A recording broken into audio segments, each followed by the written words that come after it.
Hello, hello! Comment ça va aujourd'hui en ce mardi ensoleillé? Je sais pas quel jour il va être quand vous allez écouter ce podcast. Mais aujourd'hui, c'est mardi, il fait soleil. Je suis devant mon ordi. J'ai trouvé de la belle musique de fond grâce à mon ami Marc, que je salue. Je suis contente de vous parler. J'étais pas là la semaine dernière. Et non, ma présentation aujourd'hui, mon nom est Janie Duquette. Je suis maman d'une jeune fille de 13 ans qui était en relâche la semaine dernière. Alors, on avait prévu une escapade à Chicago. Alors, c'est nos vacances de Noël que je dis qu'on a pris un petit peu à l'avance. On est allé à Chicago. On avait un planning assez serré. Et malheureusement, j'ai pas eu l'occasion de venir vous parler, de vous partager un épisode de podcast la semaine dernière. Mais là, me revoilà très contente. C'est toujours mon moment préféré dans la semaine de faire le podcast. Puis j'écoute beaucoup ça. Écoutez-vous ça, vous? Ce que vous aimez beaucoup faire, là. Hein? Ça doit être une bonne piste. Bon, cette semaine, je vais vous parler des résultats. Ça fait 5 mois que le podcast existe, que J'ai une idée existe, que je partage une nouvelle forme de contenu. On va parler de comment on fait pour voir si notre contenu porte, comment on fait pour savoir qu'est-ce qui intéresse l'audience. Alors, je vais vous parler d'un peu ce que j'ai fait, puis entre ça, ça va être entrecoupé d'anecdotes de ma semaine dernière, parce que dans mon analyse de ce que vous appréciez du contenu de J'ai une idée, il y a, oui, le contenu qui analyse les succès de personnalités connues ou les échecs de personnalités connues ou les nouvelles concernant la création d'une personnalité connue. Ça vous intéresse, je le vois. C'est les épisodes des personnalités les plus connues. Bon, Céline en haut de la liste, évidemment. Demandez-vous pas au Québec pourquoi on parle toujours. Tu sais, à un moment donné, je me disais, mais qu'est-ce qu'on va dire sur Céline? Tu sais, c'était comme Céline, tu sais, Céline René Charles, Céline les jumeaux, Céline. Tu sais, c'est un peu toujours la même nouvelle, sauf que je comprends le choix des éditorialistes, des magazines, de mettre Céline en couverture parce que, évidemment, Céline, c'est toujours ce qui pogne le plus. Les gens adorent Céline, veulent tout savoir sur Céline et c'est la même chose donc pour le podcast qui existe depuis 5 mois. Les épisodes sur Céline ont été les plus populaires de J'ai une idée, que ce soit sur YouTube ou qui est secondaire. Hein? YouTube, c'est secondaire. On est ici dans un podcast audio.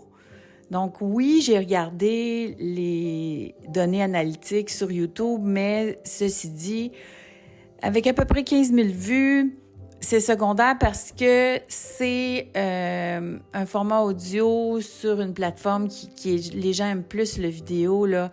Alors, ces données-là sont pas tout à fait exactes. C'est beaucoup plus intéressant ce que je retrouve comme statistique sur Balado Québec ou Spotify. Alors, ce que je dis souvent aussi pour tout créateur de contenu, maintenant qu'on est à l'ère numérique, le contenu, c'est un dialogue. Ce n'est plus un monologue. Alors, ce que vous pensez, vos réactions, les commentaires que vous envoyez, c'est super important parce que ça permet à tout créateur de contenu de savoir ce qui résonne avec vous, ce que vous aimez, puis vous offrir aussi. Moi, j'adore faire mon podcast, mais je le fais pour vous. Hein, avant tout, je le fais pas juste pour moi. Alors, qu'est-ce qui vous est le plus utile? Qu'est-ce que vous aimez? Donc, oui, les analyses de vedettes, vous aimez ça, mais là, je remarque que les épisodes sur la posture et sur le leadership ont été aussi parmi vos favoris. Alors, donc, le leadership sous l'angle de la notoriété, de la posture, d'accueillir la lumière, d'accueillir le succès, comment, comme créateur de contenu, on peut maximiser là, cette lumière-là qu'on va avoir, ça vous intéresse. Mais l'affaire qui m'a surpris le plus, c'est que j'ai fait quelques épisodes, tu sais, plus on jase, là, plus je vous donne des nouvelles de moi, puis tout ça. Et quand on regarde les données d'analyse, c'est pas juste le nombre de vues qui est important, c'est le nombre de minutes écoutées. Hein? Ce que vous allez écouter le plus longtemps. Puis mes épisodes qui ont le meilleur ratio, je dirais, c'est ceux où je vous ai jasé de mes affaires. Alors, c'est drôle parce que je me disais ce matin, bon, je leur raconte-tu ma semaine à Chicago, puis parce que c'était quand même formidable. Évidemment, je suis allée voir des shows, alors ça va me permettre de vous... de rester dans ma ligne, comme on dit, mais ça me permet de vous jaser un peu du parcours de la geek qui s'en va en voyage. Bon, première affaire que je vais vous raconter, c'est que moi, j'ai peur de l'avion. Ça m'est arrivé du jour au lendemain dans un mauvais vol entre Paris et Barcelone. Et non, entre Barcelone et Madrid, pardon. J'étais allée en Espagne. Et j'ai un mauvais vol, un vol à basse altitude, là, qu'on a fait du popcorn tout le long. Puis la peur de l'avion, c'est pas... Tu sais, les gens disent, ben oui, mais aie pas peur de l'avion. On a beaucoup plus de chances d'avoir des accidents d'auto que des accidents d'avion. C'est que la peur de l'avion, en tout cas, pour moi, ce n'est pas dans ma tête que j'ai peur de l'avion, c'est mon corps qui a peur de l'avion. Donc, c'est indépendant de ce que ma tête sait. Donc, ma tête le sait, tout ça. J'ai pris l'avion une vingtaine de fois avant d'avoir développé cette peur-là. Donc, qui se traduit par j'ai mal au cœur, je peux vomir, je viens de l'anxiété, je suis ultra crispée, je suis vraiment pas bien là, à l'intérieur de moi. Là. Donc, et ça, c'est mon corps qui devient comme ça. C'est pas nécessairement ma tête. Alors, j'aime pas l'avion, puis là, ça s'améliore pas avec l'âge. Puis à chaque fois, je me dis, bon, là, il va falloir que j'aille en hypnose. J'ai entendu parler de l'hypnose. Il va falloir que j'aille en hypnose. Puis à chaque fois, je repousse ça parce que là, je me dis, ben quand je reviens, tu sais, mon corps a tellement pas aimé ça, la ride, que je me dis, je repars plus, c'est fini. Puis évidemment, je finis par changer d'idée. Mais bref, mon corps ne trippe pas sur l'avion. Puis là, j'ai remarqué que ça commence quelques jours avant. Puis là, le petit mal de cœur qui s'installe. En tout cas, fait que j'ai géré ça encore cette fois-ci. Mais une geek qui part en vacances, là, je vais vous donner quelques trucs. Pourquoi pas, là, j'ai trouvé ça. Donc, c'est vacances et plaisir parce que je suis allée voir des shows, puis je suis allée voir certaines choses que je voulais voir par rapport à la création de contenu, par rapport à la technologie que j'allais découvrir là-bas à Chicago parce que la geek en moi aime ça. Mais donc, j'ai booké sur... L'hôtel, je l'ai booké sur booking.com parce que j'ai des points, puis ça m'a donné un bon rapport avec le rabais que j'avais là, avec les points d'accumuler.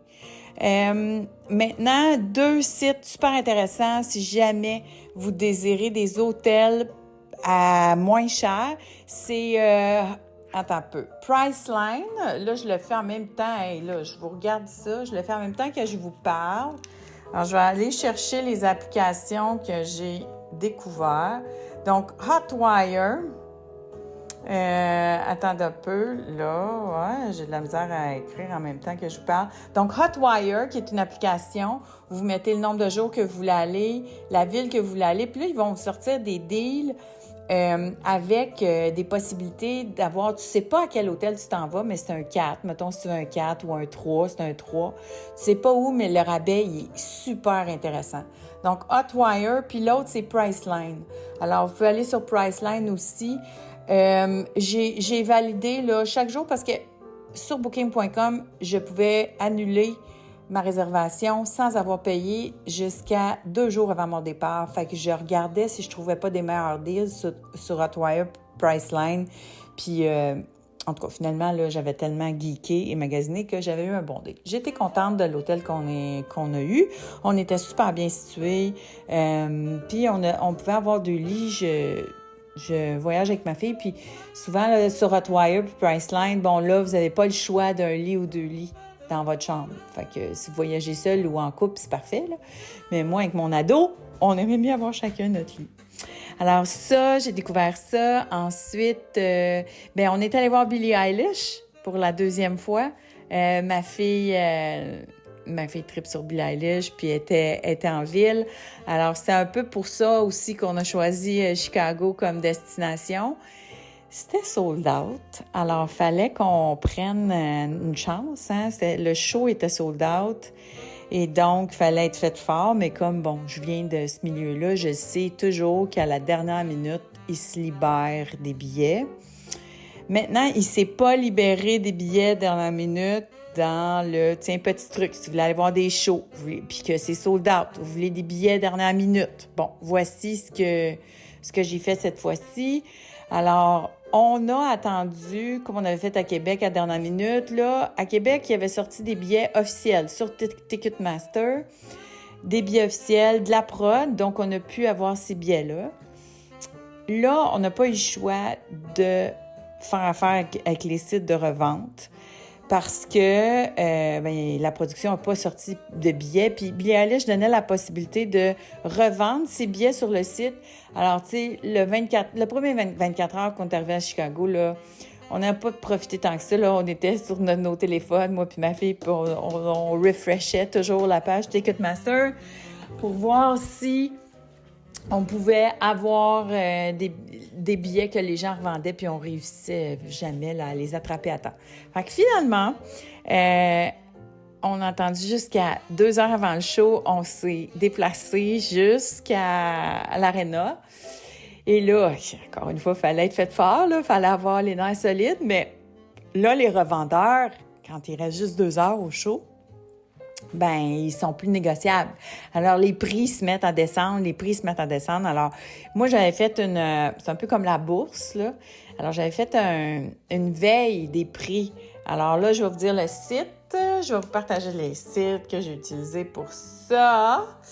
Alors, ça s'appelait TickPick. Quel nom, hein? On s'entend.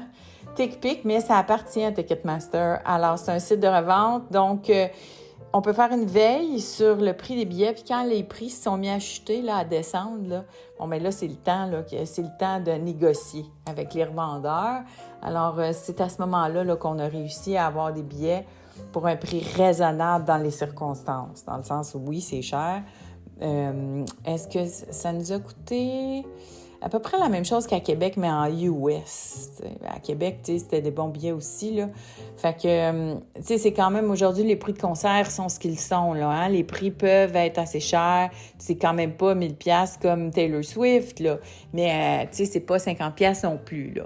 Alors, les billets pour Billie Eilish, c'était comme, il y en avait, là... je pense que c'était 175, là, les plus bas. Il y en avait quelques-uns, 89, je pense, après ça, 175, après ça, 250, puis après ça, 300 350. Alors, c'est ça. Fait que, somme toute, notre prix de revente pour la première rangée dans les 100, c'était pas pire. Fait qu'on a passé une super belle soirée. Ça me fait... C'est sûr que pour moi... de faire un voyage comme ça avec ma teenager, me claquer du 15 000 pas par jour, 20 000 pas par jour, plus aller à des concerts, plus magasiner pendant que c'est le Thanksgiving pour les Américains. En tout cas, bref, faut être fait fort, là. Mais je me dis que j'en profite, là. Moi, j'ai eu ma fille sur le tard. Hein? J'ai eu ma fille à 40 ans. Fait que ça vous donne une idée. Hein? Elle a 13 ans aujourd'hui. Alors, j'ai eu ma fille à 40 ans, puis je me dis, maintenant, pendant que je peux encore le faire, puis qu'on peut se construire des souvenirs ensemble, ça vaut la peine. Maintenant, j'ai plein de petits trucs pour mon énergie. Ah oui, je vais vous finir pour les... Donc, TickPick, c'était un site de revente. J'ai regardé sur StubHub aussi, autre site de revente pour les billets, pour Billie Eilish. Maintenant, comment c'était Billie Eilish? C'était... ce que je trouve fascinant, puis c'est ça qui est intéressant par rapport aux jeunes artistes, c'est qu'ils sont dans leur pic créatif.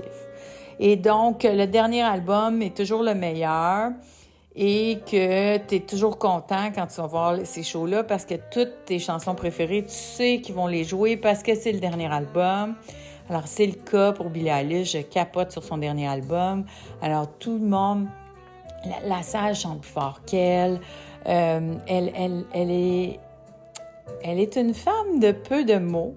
Elle est très consciente de son image, très consciente de sa présence sur scène, joue beaucoup avec ça, joue beaucoup avec ses expressions faciales. C'est très, très mise en scène, même si ça a l'air à la limite désinvolte. Hein? Billie Eilish est un peu comme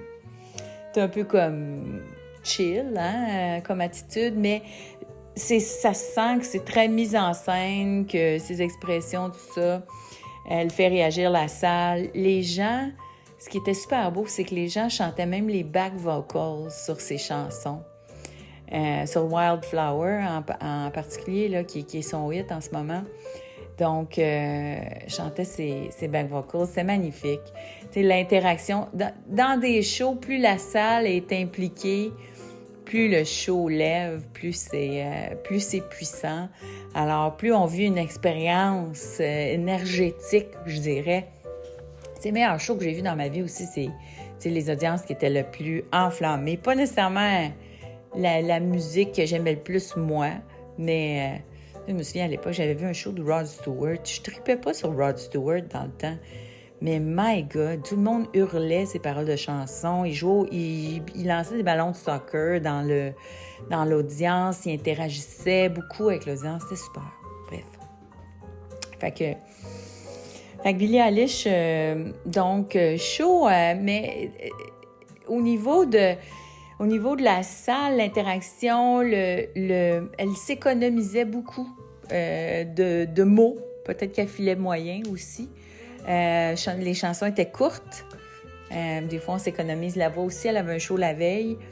Alors, je sentais ça, mais ma fille était toujours aussi ravie. Puis quel talent, quel pic créatif. Elle et son frère, Finesse, qui est un génie aussi de la composition. Est-ce qu'elle va encore gagner le Grammy cette année pour la chanson de l'année? Moi, je pense qu'elle le mérite pour Birds of a Feather. Qui est une chanson, j'appelle ça une chanson à l'infini. Je sais pas comment le définir, mais quand je l'entends, là, je vois le signe de l'infini dans ma tête. Parce que la plupart des chansons, c'est ça, après une certaine limite, on peut plus les entendre, là, mais j'ai l'impression que Birds of a Feather, c'est une chanson on peut pas s'en lasser. Difficilement. En tout cas, difficilement. C'est une chanson qui va être toujours bonne. On le sent. Alors, c'était un show extraordinaire. Ensuite de ça, donc, journée de stress pour avoir nos billets. Après ça, on y va. Le lendemain, c'est journée de visite. Vraiment, là, journée, donc, on est allé voir le Bean, on est allé voir le Cultural Center. Et ensuite, on a fait, oh my God, que c'était magnifique, extraordinaire. Je vais m'extasier, là, mais on a fait... Chicago, c'est une ville, il y a une rivière dans le milieu de la ville, là. Et, tu sais, imaginez-vous ici, à Montréal, c'est comme si le fleuve Saint-Laurent, là... le fleuve Saint-Laurent passait au milieu de la ville. Et on pouvait faire un tour en bateau, puis visiter la ville en bateau. Et c'est comme ça, là-bas. Puis ce qui a été formidable, c'est qu'on l'a pris à l'heure... En fait, on a eu un peu de clarté, et ensuite, il s'est mis à faire noir, et là, les lumières de la ville. Incroyable. Et là, donc, un tour architectural, on en apprend sur l'histoire de la ville. Et là, savez-vous ce que j'ai appris? Les premiers qui sont arrivés à Chicago, le gars qui fait le tour, il nous dit oui, two French Canadians were the first ones. Donc, c'est 2 Canadiens français qui ont été les premiers à mettre le pied à Chicago, Joliette et Marquette. Et là, j'ai failli dire « Hey, French Canadian here, Duquette! » Alors, donc, c'est ça, c'est 2 Canadiens français qui sont allés à Chicago en premier. Bref, super beau, belle visite de la ville qu'on a fait. Ensuite de ça, donc, on a visité donc les Staples, on a magasiné. Ça a été une belle découverte, faite toute à pied ou pratiquement. Donc, c'est sûr, on n'a pas, à part le bateau puis nos visites à l'aréna, on n'a pas visité tant de quartiers, mais on n'était pas là longtemps. Et le clou de la semaine, je ne sais pas si vous avez écouté mon épisode de la semaine dernière sur la musique magique, mais quand on a réservé le voyage à Chicago, on y allait pour voir Billie Eilish. Et là, on devait revenir samedi. Et là, je vois sur le site de Ticketmaster que samedi soir, il y avait mon band de musique magique, Maverick City Music, qui jouait au United Center. J'ai dit, ben voyons donc. Ça se peut pas. c'est vraiment un miracle, tu sais, on va dire ça. Un miracle. Alors, je pouvais pas ne pas y aller. Alors, j'ai réservé, puis donc, encore une fois, un United Center en feu, des gens qui chantent, qui participent, qui sont... mais surtout, et c'est ça la musique chrétienne, puis tu sais, j'avoue que je me sentais un peu imposteur. Je suis là, je suis pas religieuse pratiquante, mais je suis dans un concert de musique chrétienne où les gens... Mais c'est ça, c'est le public en délire, c'est l'énergie qui est là, ils sont 10 chanteurs de grand talent sur scène qui chantent ensemble. On peut pas... En pop, les gens se payent pas ça, là. 10 personnes qui chantent ensemble, puis tout le monde là-dedans, il y a plusieurs d'entre eux ont des répertoires, ils ont des hits. Et... ce que ça donne comme résultat, c'est assez incroyable. Là, il y avait des premières parties. Juste le gars qui a fait la première partie, j'étais déjà sciée sur ma chaise, tellement c'était bon. La voix, my God! Puis c'est pour ça que je me pose des questions. Puis tu sais, ma fille me disait, on n'est pas imposteur, maman, tu sais, d'être là. Puis on n'est pas, tu sais, religieux, puis tout ça. Puis Naomi, qui est la leader de Maverick City Music, parce que là, mon jupon dépasse. Naomi Rain a dit à un moment donné, elle dit, on est conscient du fait que 95% des gens qui sont ici sont des gens chrétiens qui pratiquent. Mais elle dit, on le sait aussi qu'il y a un 5% qui sont ici parce que vous aimez la musique, puis on veut vous saluer aussi, là. Merci d'être là. Alors, j'ai trouvé ça cool quand même. Puis ce que j'aime de ce band-là aussi, puis c'est pas étonnant que je sois si fan de ce band-là, c'est que quand ils ont fait donc la sélection, ils ont sélectionné des femmes leaders, des femmes qui étaient songwriters, donc auteurs, compositeurs, Naomi Rain, Tasha Cobb Leonard qui était sur la scène aussi. Donc c'est des auteurs, compositrices, puis il n'y en a pas beaucoup dans les super groupes. C'est souvent des hommes. C'est vrai aussi dans la musique chrétienne. Alors, mais dans ce groupe-là, donc, il y a des filles, puis c'est pour ça aussi que j'ai beaucoup aimé ça. Puis ma fille, qui connaissait pas ça, a passé une super belle soirée. Alors, c'était le fun. C'était le fun de voir la dynamique de groupe. Il y a une jeune star dans le groupe, là, une qui va se démarquer. Là, je me disais, ça va-tu créer des problèmes de band? Parce que là, elle a un single qui est en train d'exploser.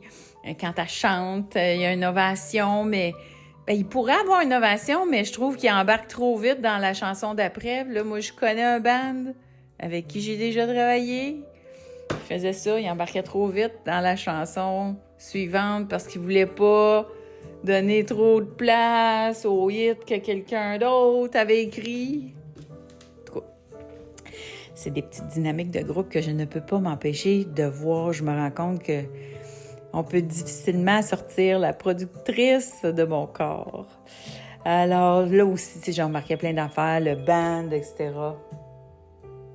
Bon, mon téléphone sonne. Alors voilà. Donc, petit récit de voyage à Chicago. C'est pour ça que j'étais pas là la semaine dernière. Je vous pose des questions maintenant. Après 5 mois de diffusion... quels ont été vos épisodes préférés? Qu'est-ce que vous aimez le plus dans les partages? Donc là, moi, j'ai identifié les histoires de grosses vedettes. Donc, ceux que vous connaissez moins, c'est sûr qu'ils ont moins d'écoute. Ensuite, vous aimez aussi entendre parler de leadership, de posture face au succès, à la lumière, à la célébrité, etc. Ça vous intéresse. Et une dernière chose, ces petits vlogs-là où je suis un peu plus dans mon histoire personnelle, ça semble aussi avoir votre attention. Alors, mais je vous invite là, à venir m'écrire. Sur Spotify, vous pouvez laisser les commentaires. Si vous likez, si vous abonnez, ça aide aussi à la découvrabilité du podcast. Ça serait super apprécié. Si vous m'écoutez sur YouTube aussi, s'il vous plaît, abonnez-vous, laissez-moi vos commentaires. Il y en a qui m'écrivent sur mes pages, exemple Facebook ou Instagram pour me parler du podcast. Mais si vous interagissez directement sur la plateforme où vous consommez le podcast, dites-vous que ce simple geste-là, ça m'aide à le faire connaître et à continuer de vous l'offrir chaque semaine. Alors, voilà, merci beaucoup d'avoir été là jusqu'à la fin, si vous l'êtes. On se revoit la semaine prochaine. Je vais vous lire avec attention cette semaine. Et puis, à bientôt.